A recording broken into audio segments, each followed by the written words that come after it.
Assalamualaikum warahmatullahi wabarakatuh. Halo.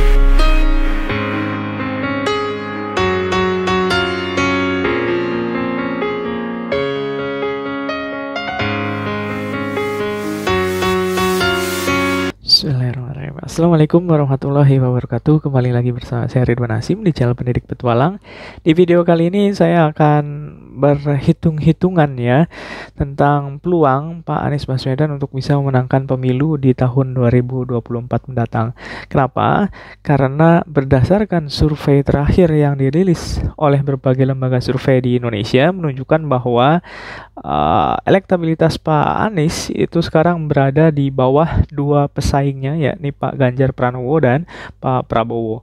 Jadi ini yang nanti akan kita bahas, terutama ketika di Google saya lihat kata pencarian elektabilitas Anies itu muncul pertama, maka tentu ini adalah peluang dan ini juga menarik bagi saya dan saya pikir ulasan dari saya juga perlu mendapat perhatian ya, karena sampai dengan saat ini tentunya Pak Anies dan Koalisi Perubahan belum menentukan siapa yang akan mendampingi Anies Baswedan di pemilu tahun 2024. Meskipun beberapa nama sudah mulai mencuat, taruhlah misalkan AHY ya, Agus Harimurti Yudhoyono dari Partai Demokrat.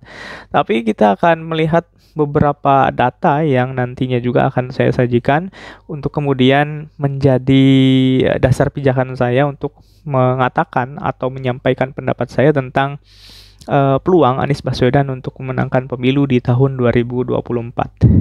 Oke, yang pertama yang harus diketahui ini adalah hasil survei terakhir di bulan Mei 2023 dan semua lembaga survei mengatakan bahwa elektabilitas Pak Anies itu berada di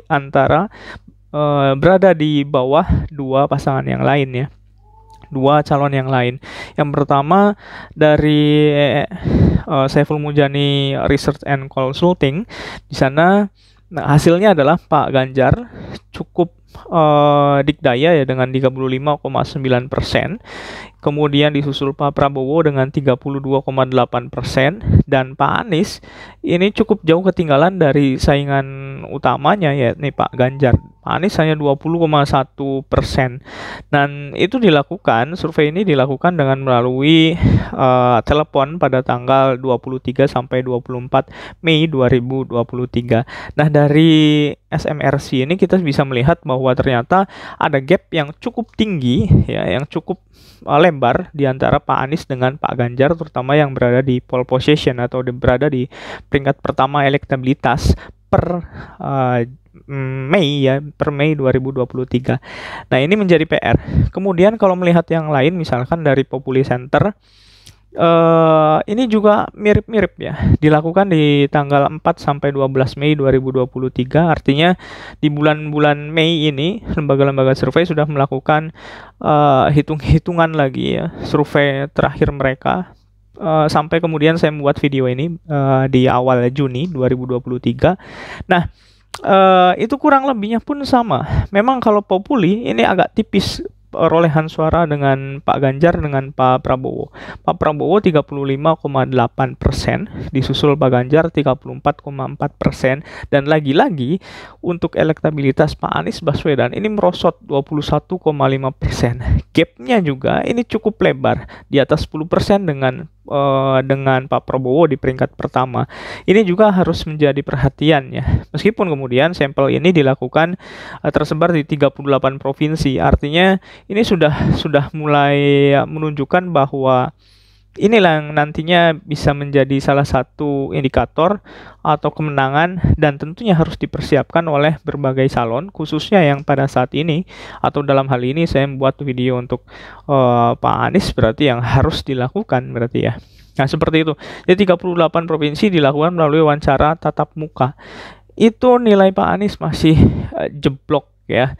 Kemudian dari Fixpol Research Strategic and Consulting itu juga sama, bahkan nilai perolehan elektabilitas Pak Anies Baswedan jauh di bawah Pak Prabowo dan di bawah Pak Ganjar. Merosot jauh apabila tadi Populi Center kemudian SMRC tadi angka Pak Anies itu 20%, untuk fix poll justru hanya 10%.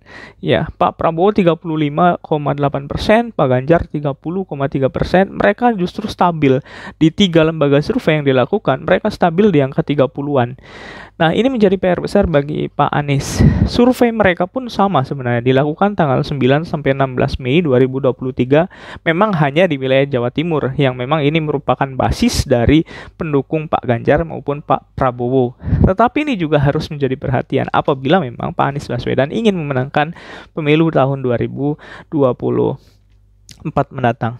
Nah, ini juga dilakukan secara wawancara langsung dengan tatap muka dan menggunakan kuesioner. Nah, dari beberapa hasil survei ini kemudian kita harus melihat juga bahwa ada kecenderungan yang kemudian membuat suara Pak Anies itu menjadi turun misalkan ya.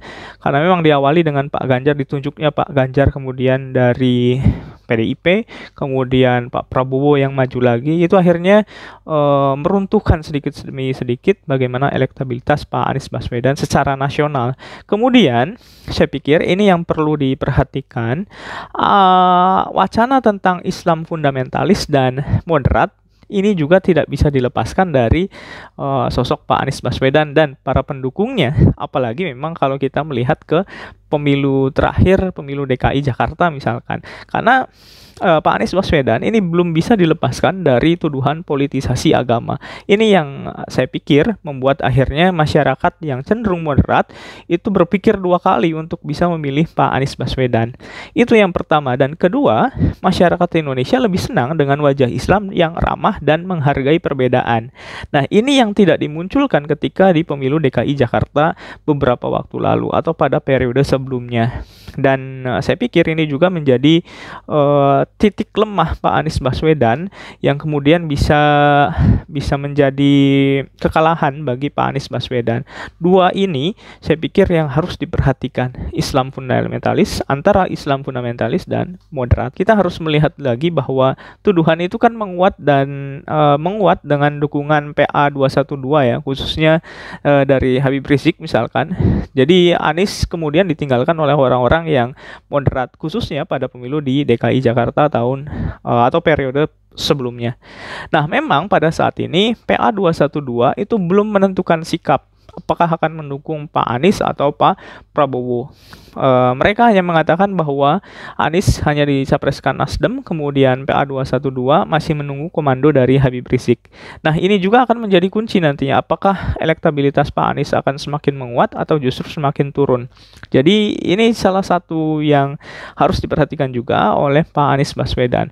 Kalau misalkan nanti PA 212 sudah menentukan sikap dan ternyata mendukung Pak Anies Baswedan, Pak Anies harus bisa menempatkan diri sebagai orang yang benar-benar moderat, bukan hanya didukung oleh satu kelompok organisasi Islam saja misalkan, atau kelompok Islam tertentu, tapi juga dari semua golongan dan juga mendukung semua agama yang ada di Indonesia. Nah, saya pikir itu yang harus dipersiapkan Pak Anies untuk PR ini. Nah, catatan saya adalah meskipun nantinya Pak Anies pindah kelompok menjadi moderat gitu ya, ini belum tentu bisa mendapatkan dukungan yang seloyal dan solid kaum fundamentalis yang tadi. Tetapi, nah ini catatan saya, tetapi Anies masih bisa menang. Ya, Anies masih bisa menang. Menurut tanggapan saya, menurut saya ada 3 hal, kata Ridwan ini ya. Ada 3 hal yang kemudian Anies masih bisa menang di pemilu tahun 2024. Yang pertama, dekati organisasi Islam moderat, taruhlah misalkan seperti NU, Muhammadiyah. Ya, hilangkan kesan bahwa dukungan kaum fundamentalis itu benar-benar 100%. Jadi harus bisa balancing bahwa dukungan dari kaum fundamentalis itu tetap ada, tetapi tidak berarti bahwa itu akan mempengaruhi kebijakan-kebijakan beliau nantinya atau mempengaruhi sikap beliau nantinya, terutama dalam konteks kehidupan bermasyarakat, berbangsa dan bernegara. Ya, itu yang pertama. Nah, berkaitan dengan itu, ini juga kita harus melihat data bahwa jumlah warga NU itu diperkirakan mencapai 90 sampai 150 juta ya sampai dengan tahun ini. Muhammadiyah diperkirakan mencapai 60 juta. Tapi saya mengutip juga dari research yang bagus ya. Alfara Research mencatat jumlah penduduk Muslim yang berafiliasi dengan NU berjumlah 39,4 juta jiwa dan yang berafiliasi dengan Muhammadiyah 22,46 juta jiwa. Nah, dari sisi keanggotaan sendiri 57,33 juta penduduk Muslim Indonesia mengaku anggota NU dan 9,39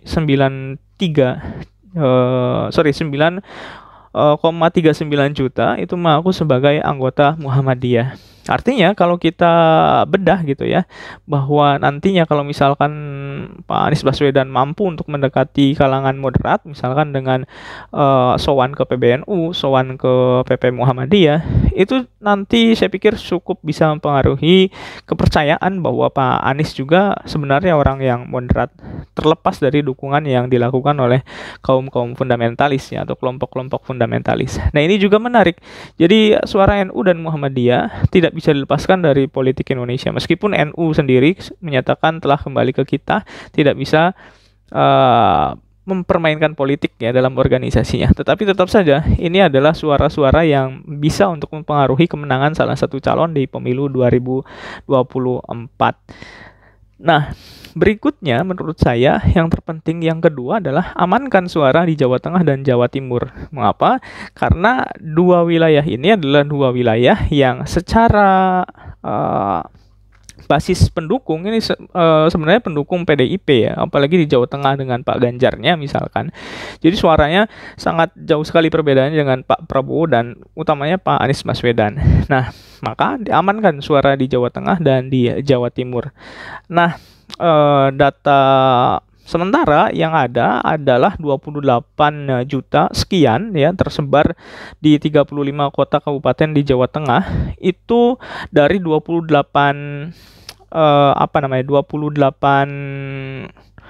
pemilih sementara DPS. Itu survei terakhir menunjukkan ada 71,4% yang mendukung Pak Ganjar. Menang mutlak ini Pak Ganjar di Jawa Tengah.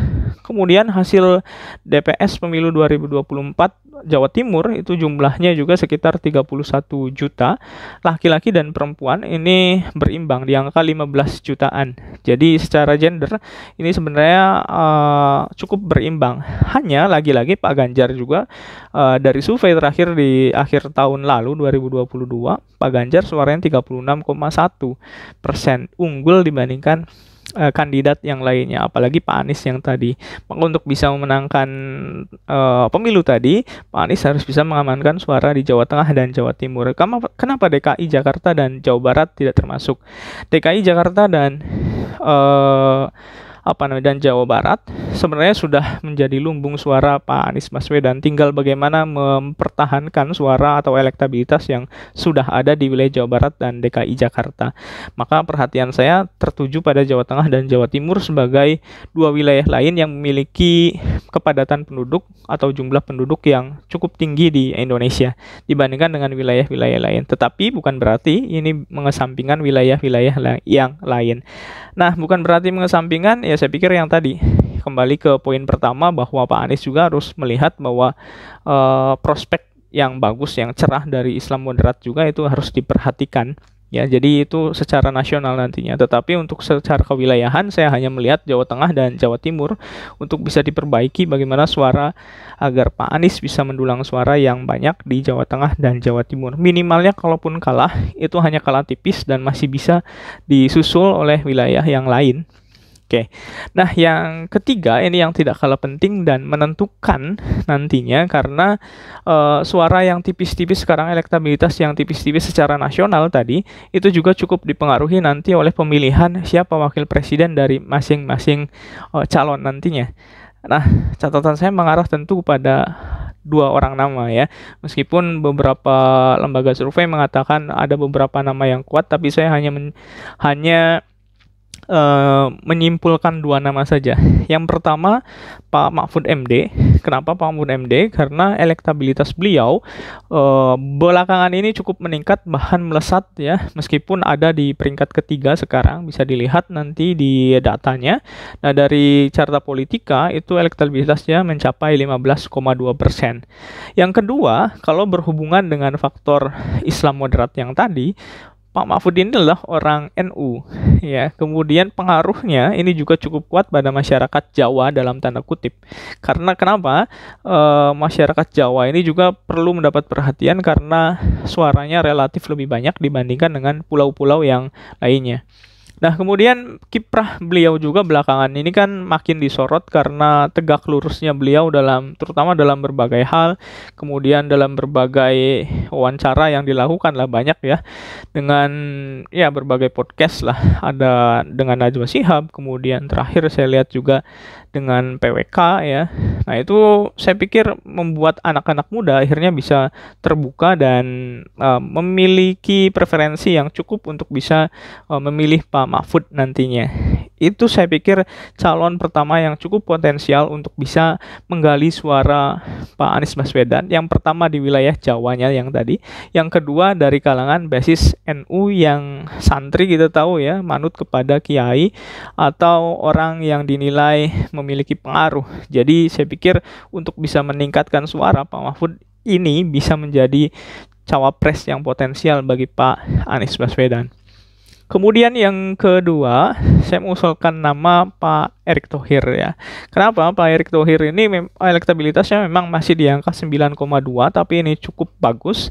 Kemudian elektabilitas dan dan popularitasnya juga semakin meningkat ketika memang revolusi di tubuh PSSI ini cukup berhasil sejauh ini. Kenapa?